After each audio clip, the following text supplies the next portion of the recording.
Good morning, you're watching Doordarshan News and this is the news for hearing impaired. I am Nancy Kohli and with me is Rajni Khalra. Let's begin with the news in detail. Visiting New Zealand Prime Minister John Key was given ceremonial reception at the President's house today.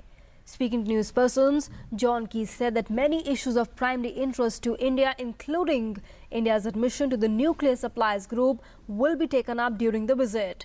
He added he looks forward to productive discussions. During the day, John Key will hold bilateral talks with Prime Minister Narendra Modi in New Delhi today.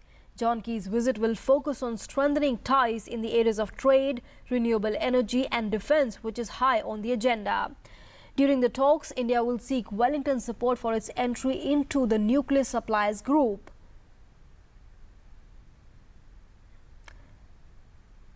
In Uttar Pradesh, Chief Minister Akhilesh Yadav has called a meeting of his supporter MLAs, MLCs, including expelled MLCs and party office bearers, to discuss his proposed Rath Yatra scheduled on 3rd November.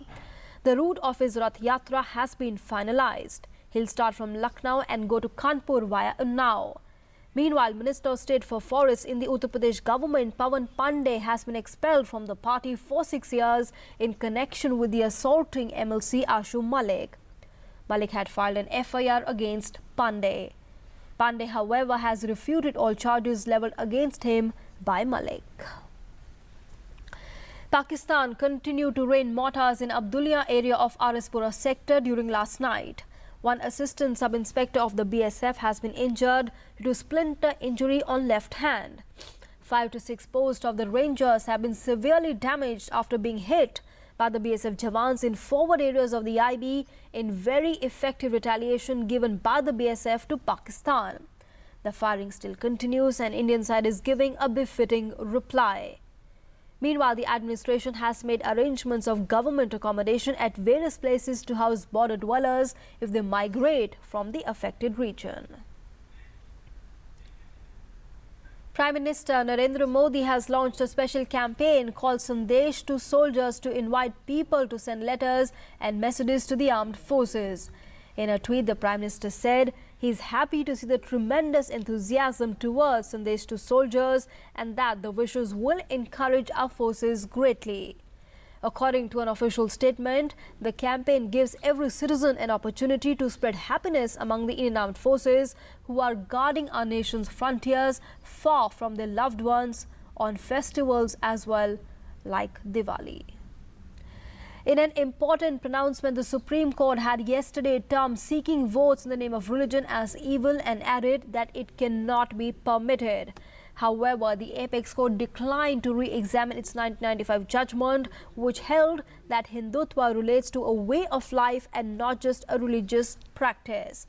A 7-judge bench led by Chief Justice of India, Justice T.S. Thakur, clarified that the Supreme Court is presently only examining what constitutes corrupt electoral practices under Section 123 of the Representation of the People's Act 1951.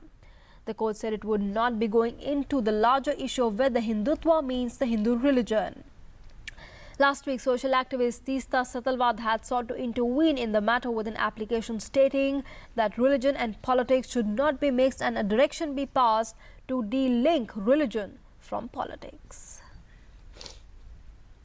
Meanwhile, posters have appeared in the Pakistani town of Gujranwala announcing that the Lashkar-e-Taiba will hold the last rites in absentia for one of the 4 terrorists who attacked the Indian Army's 12th Brigade at Uri. 18 Indian soldiers were killed during the attack, which sparked the worst India-Pakistan crisis in years.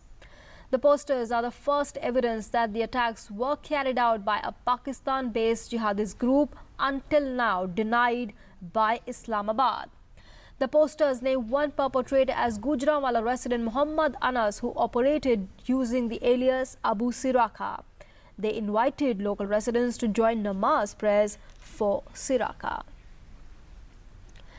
On to sports news now. India will be hoping to wrap up the series when they host New Zealand at the home ground of Indian captain MS Dhoni in Ranchi today.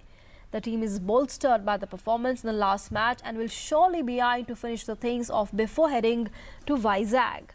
A batsman, wicket-keeper and a cool-headed skipper all rolled into one MS Dhoni promoted himself to number 4 in the last ODI in Mohali and set up the 7-wicket win in the company of Virat Kohli to give the hosts a 2-1 lead in the 5-match series. On the other hand, it is a must-win match for New Zealand to keep the hopes alive in the series, and for that to happen, their batsmen need to fire in unison. And with that, it's a wrap on this edition of the news. Thanks for being with us.